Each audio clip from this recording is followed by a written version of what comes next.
Hello everyone, मैं चांद अहमद फिर से स्वागत करता हूं अपने चैनल स्टडी शो 98 पे। तो चलिए चलते हैं, आज का अपना टॉपिक शुरू करते हैं। लेकिन उससे पहले हमारा आज का मोटिवेशनल लाइन, निस्वार्थ कर्म करते रहिए, जो भी होगा अच्छा ही होगा। हाँ, लेट होगा लेकिन लेटेस्ट होगा, ठीक है। तो चलिए चलते हैं अपने टॉपिक पे। तो चलिए शुरू करते हैं अपना चैप्टर। जो पहला चैप्टर है वास्तविक संख्या, उसका हमने प्रश्नावली 1.2 का 2 क्वेश्चन हमने पिछली वीडियो में कर लिया था, ठीक है। उसके आगे हम आज करेंगे, उसके आगे क्वेश्चन करेंगे। जो हमारा प्रश्नावली था एक्सरसाइज, वो था 1.2। पिछली वीडियो में हमने क्वेश्चन नंबर 2 तक हमने पिछली वीडियो में मैथ बना लिए थे। अब आज करेंगे तीसरा मैथ, ठीक है। तो देखिए क्वेश्चन में क्या लिखा हुआ है। अभाज्य गुणनखंड विधि द्वारा निम्नलिखित पूर्णांकों के एचसीएफ और एलसीएम ज्ञात कीजिए। ये हमने पिछली वीडियो में बताया था कि अभाज्य गुणनखंड विधि द्वारा एलसीएम और एचसीएफ कैसे निकालते हैं, ठीक है। तो यहाँ लिखते हैं क्वेश्चन नंबर 3 का जो पहला पार्ट है वो देखते हैं। यहाँ पे 12, 15 एंड 21, ठीक है। चलिए सबसे पहले अभाज्य गुणनखंड इनका करते हैं। 2 से 6 बार में, 2 से 3 बार में और फिर 3 से 1 बार में, ठीक है। अब 15 का अभाज्य गुणनखंड करते हैं 3 से 5 बार में, फिर 3 से 5 से 1 बार में, ठीक है। उसके बाद 21 का करते हैं, ये 3 से 7 बार में और फिर ये 7 से 1 बार में। तो यहाँ पे लिख देंगे क्या, अतः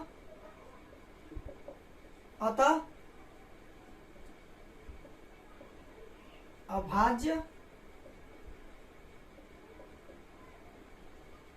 गुणनखंड, अतः अभाज्य गुणनखंड जो हमारा 12 का आया वो आया 2 गुने 3 गुने 1, और 15 का जो आया हमारा वो आया 3 गुने 5 गुने 1, और 21 का जो आया वो आया 3 गुने 7 गुने 1, ठीक है। उसके बाद हम क्या निकालते हैं, एचसीएफ। तो एचसीएफ के लिए हमने बताया था कि जो सब में कॉमन हो, जो सब में मिलता हो, ठीक है। तो देखते हैं सब में क्या मिल रहा है। तो सब में यहाँ से देख रहे हैं 3 3 3, ये जो 3 है सब में मिल रहा है।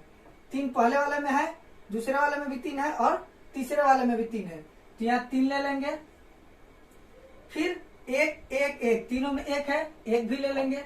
दोनों को गुना करेंगे तो 3 एकम 3, ठीक है। उसके बाद होता है एलसीएम। एलसीएम निकालते हैं। एलसीएम में हमने बताया था, पिछले क्लास में बताया था कि पहले एचसीएफ ले लेते हैं। एचसीएफ के बाद जो भी चीज बच जाती है, एचसीएफ के बाद जो चीजें हमारे बच जाते हैं उसको हम ले लेते हैं। यहाँ पे 3 था, ठीक है। तो इसमें हमने 3 ले लिया था। ऊपर वाले में हमारा बच गया क्या, 2 गुने 2, ठीक है। उसके बाद इसमें से हमने 3 ले लिया था, यहाँ क्या बच गया था, गुने 5, ठीक है। और इसमें से भी हमने 3 और 1 ले लिया था, इसमें भी क्या बचा था, सिर्फ 7। तो यहाँ 7 लिख लिए। अब इन सबको गुना कर लेंगे। 5 दूनी 10, 17 के 21, 21 दूनी 42, 42 में 10 से गुना करेंगे तो 420। एक तो ये हमारा आंसर हो गया और एक तो ये हमारा आंसर हो गया, ठीक है। चलिए चलते हैं अपने अगले क्वेश्चन पे। देखिए चलते हैं दूसरे पार्ट में। क्वेश्चन के दूसरे पार्ट में सबका अभाज्य गुणनखंड निकाल लेंगे। तो ये हमारा जो 17, 23 और 29 है वो खुद अभाज्य गुणनखंड है। ये किसी से नहीं, अभाज्य संख्या उसको वैसी संख्या को कहते हैं जो सिर्फ 1 से कटे या खुद से कटे, ठीक है। 1 से डिवाइड हो या खुद से डिवाइड हो, वो संख्याएं अभाज्य संख्याएं कहलाती है। तो ये खुद से कटेगा, किसी संख्या से 17 डिवाइड नहीं होगा। तो ये 17 से ले जाएंगे 1 बार में, 23 को भी ले जाएंगे उसी तरह से 23 से 1 बार में, और 29 को भी ले जाएंगे उसी तरह 29 से 1 बार में, ठीक है। यहाँ लिखेंगे क्या, अतः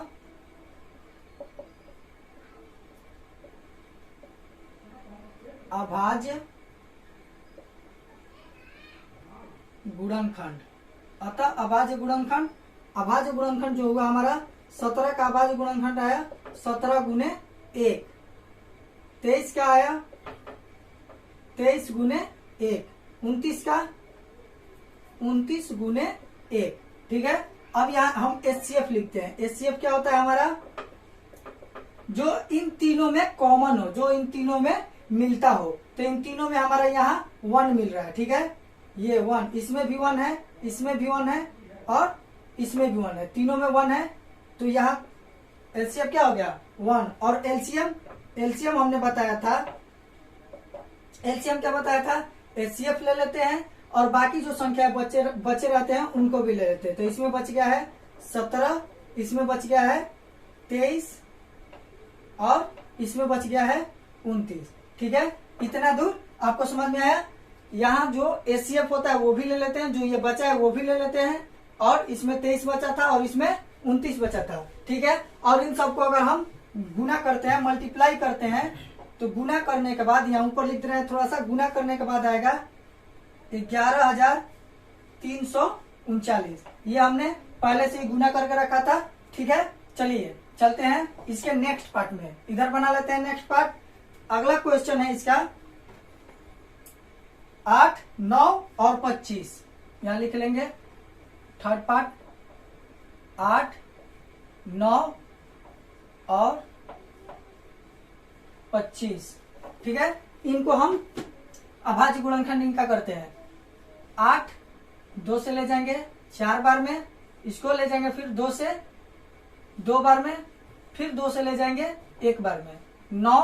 9 को ले जाएंगे 3 से 3 बार में, फिर 3 से ले जाएंगे 1 बार में। यहाँ बच गया 25 को ले जाएंगे 5 से 5 बार में, और फिर ये 5 को ले जाएंगे 5 से 1 बार में। फिर यहाँ पे लिखेंगे क्या, अतः अभाज्य गुणनखंड। अतः अभाज्य गुणनखंड जो होगा वो 8 का क्या होगा 2 गुने 2 गुने 2 गुने 1। 9 का क्या होगा 3 गुने 3 गुने 1। और 25 का क्या होगा 5 गुने 5 गुने 1। ठीक है, अब इसके बाद हम लिखते हैं क्या, HCF निकालते हैं। तो HCF जो इन तीनों में कॉमन हो, जो तीनों में मिलता हो, तो तीनों में हमारा 1 मिल रहा है। यहाँ भी 1 है, यहाँ भी 1 है और यहाँ भी 1 है। तो HCF हो गया क्या हमारा 1। उसके बाद एलसीएम क्या होता है, HCF को ले लेते हैं और बाकी जो बचे रहते हैं, तो 8 वाले में बचा है क्या 2 गुने 2 गुने 2, और इसमें बचा है 3 गुने 3, और इसमें बचा है 5 गुने 5 इन सबको अगर हम गुना करते हैं तो आता है 5 5 25, 25 चौका 100, 3 का 9 दूनी 18, 18 में 100 से अगर गुना करेंगे तो 1800। ये हो गया हमारा आंसर और ये हो गया हमारा आंसर। ठीक है, और यहाँ पे भी एक आंसर है। ठीक है, चलते हैं अपना अगले मैथ पे। चलिए आइए देखते हैं चौथे क्वेश्चन पे। क्वेश्चन बोल रहा है HCF 306 557 का 9 दिया है, एलसीएम 306 557 ज्ञात कीजिए। मतलब यहाँ पहली संख्या जो दी हुई है 306 और दूसरी संख्या 657, और इन दोनों का जो HCF दिया हुआ है, HCF जो दिया हुआ है वो 9 दिया हुआ है। ठीक है, हमको क्या ज्ञात करना है, एलसीएम हमारा क्या करना है, ज्ञात करना है। एलसीएम हमारा नहीं दिया हुआ है। ठीक है, तो हमने इसे पिछली वीडियो में आपको बताया था कि जैसे जांच करके उस वक्त दिखाया था, हमने क्या दिखाया था कि संख्याओं का गुणनफल,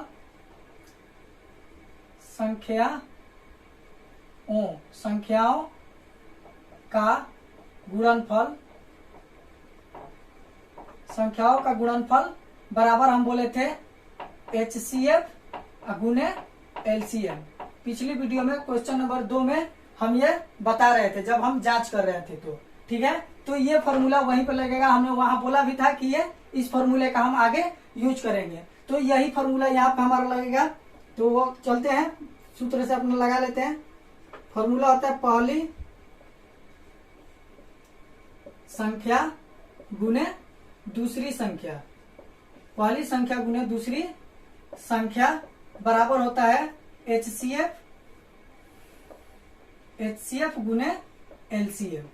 ठीक है, तो यहाँ अब सबका मान रख देते हैं। तो पहली संख्या हमारा कितना है 306, दूसरी संख्या कितनी है 657 बराबर, इसके बाद हमारा HCF क्या है 9, यहाँ HCF की जगह पे 9 लिख देते हैं। उसके बाद LCM हमको पता नहीं है, तो LCM की जगह पे LCM को ही छोड़ देते हैं। ठीक है, अब 9 इधर गुने में है, इधर आएगा तो भागा में चला आएगा, नीचे चला आएगा बटा में, तो 306 गुने 657, ये 9 हमारा गुने में था, इधर आया तो बटे में चला गया, इधर क्या बच गया LCM। ठीक है, अब इसके बाद हम 7 5 12 6 18 हम बताए थे विभाज्यता के नियम में, वो वीडियो अगर आपने नहीं देखी है तो प्लीज उस वीडियो को देख लीजिए ताकि आपको यहाँ कटाने में आसानी हो सके। तो चलिए इसको कटाते हैं, 9 से इसको कटाएंगे, 9 7 63, 2 बचे जाएगा और यहाँ पे क्या आ जाएगा 2 आ जाएगा, तो 9 3 27, हमारा बच जाएगा संख्या 306 गुने 73 बराबर LCM। अब इन दोनों को हम गुना कर लेंगे तो हमारा LCM निकल जाएगा। तो यहाँ पे दोनों को गुना करके देख लेते हैं, तो LCM बराबर क्या आएगा हमारा, LCM बराबर हमारा आ जाएगा 22 33 8, ये हमने पहले से ही गुना करके रखा था, यही हमारी क्या हो जाएगी आंसर हो जाएगी। ठीक है, चलिए चलते हैं अपने अगले वीडियो पे, थोड़ा सा देख लीजिए, स्क्रीनशॉट लेना है तो ले लीजिए। चलिए चलते हैं अपने नेक्स्ट क्वेश्चन पे, क्वेश्चन नंबर 5 पे बोल रहा है जांच कीजिए कि क्या किसी प्राकृतिक संख्या n के लिए संख्या 6 के पावर n अंक 0 पर समाप्त हो सकती है। तो ये 0 पर समाप्त होने के लिए एक रूल है कि वही संख्या जो होंगी 0 पे समाप्त होंगी। किसी भी संख्या के अभाज्य गुणनखंड में, ये लिख भी सकते हैं आप लोग, लिख लीजिएगा, हम बोल रहे हैं धीरे धीरे, किसी भी संख्या के अभाज्य गुणनखंड में कम से कम एक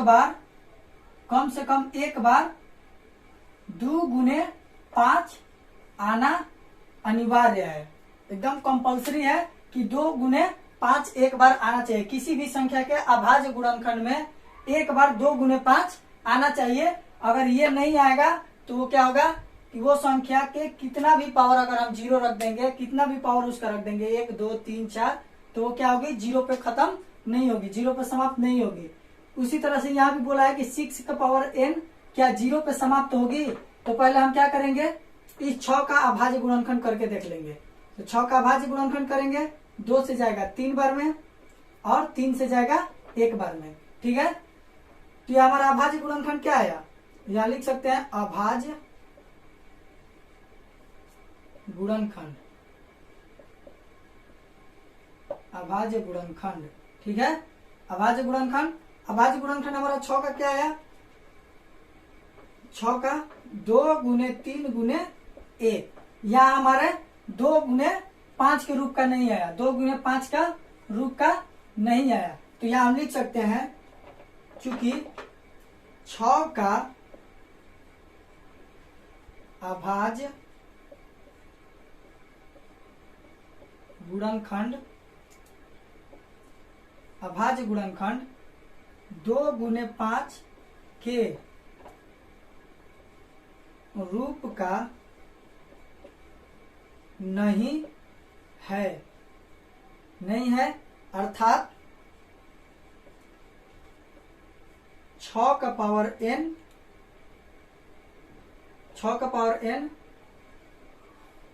कभी भी 0 पर समाप्त नहीं होगी, 0 पर समाप्त नहीं होगी।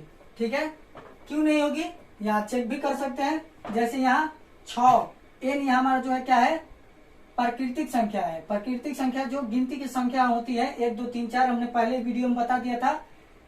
प्राकृतिक संख्याएं हैं, अगर 6 का पावर अगर 1 लेते हैं तो ये 6 आएगा, अगर 6 का पावर 2 लेते हैं तो छह छह का 36 आएगा। 6 का पावर अगर 3 ले लेते हैं तो यहाँ 36 में फिर 6 से गुना करेंगे, मतलब ये दो ठो 6 है और एक ठो ये 6, इसको गुना करेंगे तो 3 को 6, तो इसको गुना करने पे क्या आएगा 6 36 216 आ जाएगा।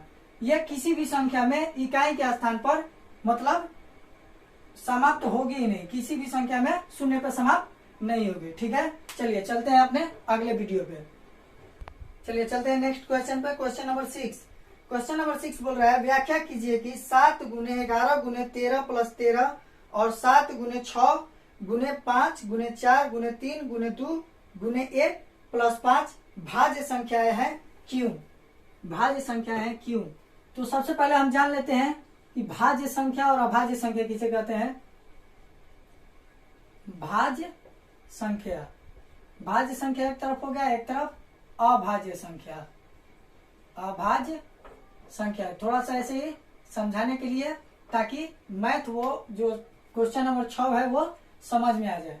ठीक है, तो भाज्य संख्या वैसी संख्या होती है जो एक से और स्वयं तो कटेगी ही, एक से और स्वयं से कटेगी, लेकिन किसी अदर संख्या से भी कटेगी। तो पहले अभाज्य संख्या लिख लेते हैं। अभाज्य संख्या 2 3 5 7।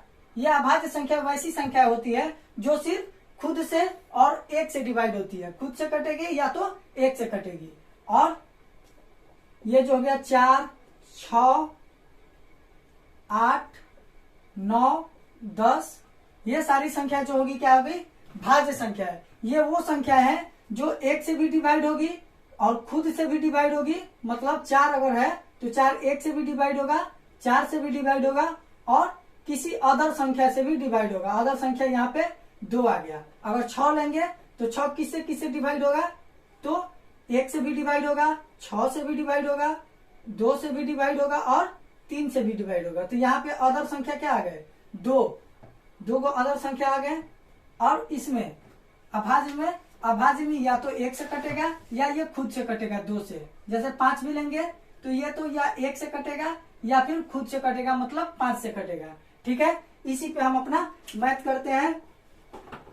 मतलब भाज्य संख्याओं का जो अभाज्य गुणनखंड होगा वो 2 से क्या होगा अधिक होगा। 3 हो सकता है, 4 हो सकता है, 5 हो सकता है, लेकिन अभाज्य संख्याओं का अभाज्य गुणनखंड बस 2 ही हो सकता है। या तो वो खुद अभाज्य संख्या जो कोई भी हो या फिर 1।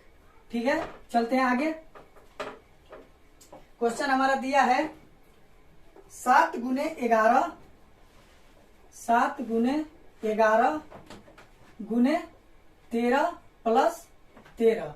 ठीक है, यहां इसको हम कॉमन कर लेते हैं। 13 दोनों में है, यहां से यहां तक और यहां तक, तो 13 दोनों में है, 13 कॉमन कर लेते हैं। तो यहाँ बच जाएगा 7 गुने 11 और 13 हमने बाहर निकाल लिया है, प्लस यहाँ से भी 13 बाहर निकाल लिया है तो 1 बच गया है।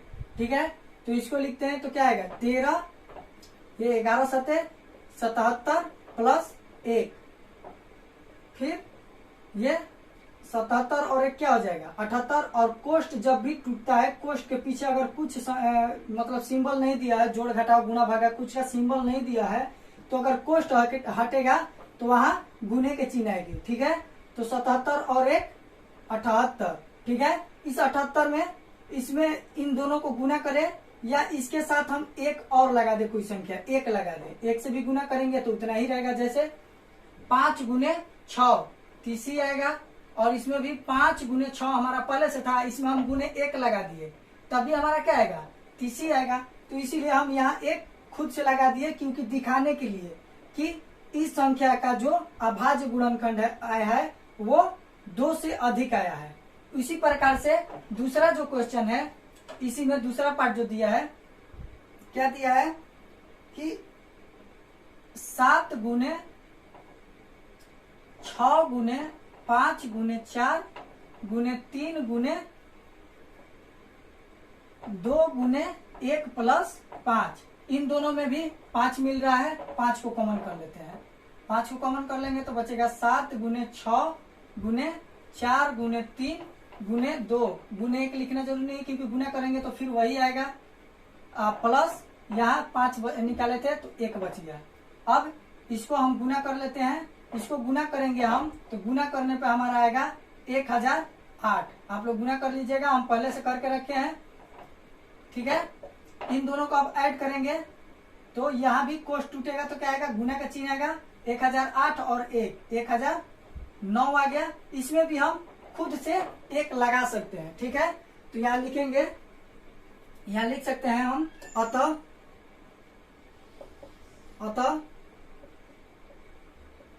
दोनों संख्याओं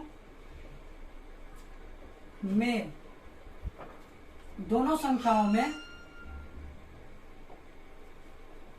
दोनों संख्याओं में यहाँ लिख लेते हैं इसको, जो मिटाए हैं, 5 गुने 1000, 9 गुने 1, ठीक है। दोनों संख्याओं में 2 से अधिक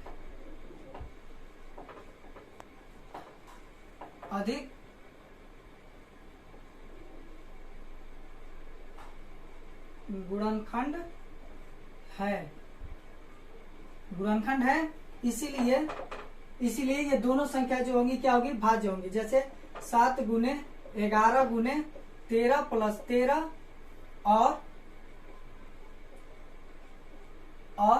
7 गुने 6 गुने 5 गुने 4 गुने 3 गुने 2 गुने 1 प्लस 5, ठीक है। इतना गुने इतना, ये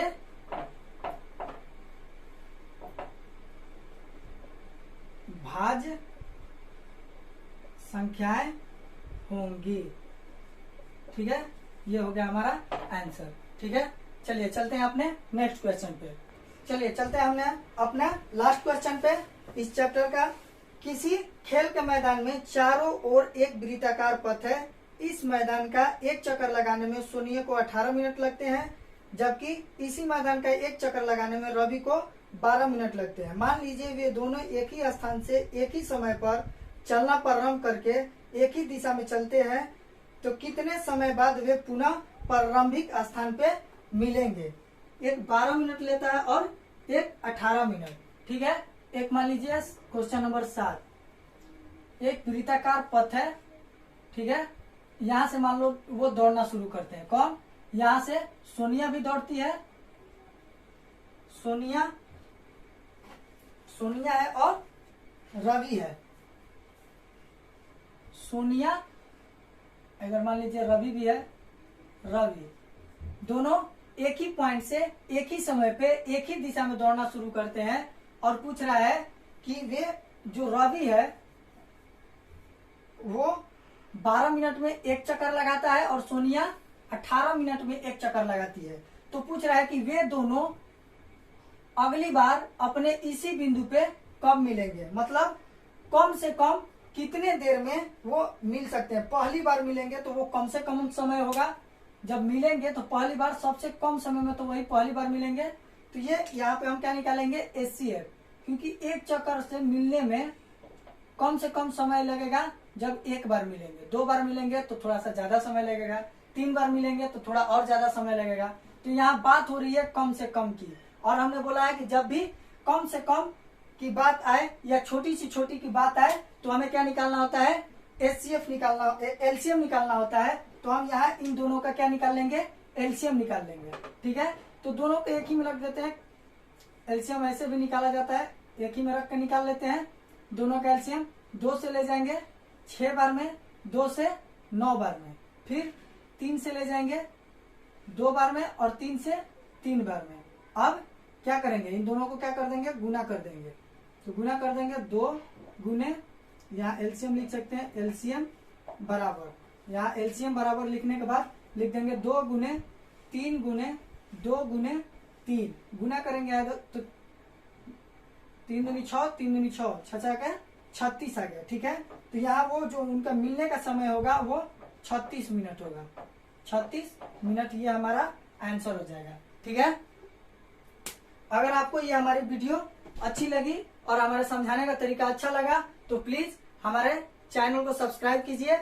हमारा चैनल का और पिछली वीडियो का जो हमारा लिंक है पिछली वीडियो का जो हमारा लिंक होगा वो डिस्क्रिप्शन में आपको मिल जाएगा। हमारे चैनल स्टडी शो 98 को सब्सक्राइब कीजिए और लाइक शेयर कमेंट भी जरूर कीजिए। मिलते हैं अपने अगले वीडियो में, तब तक के लिए धन्यवाद।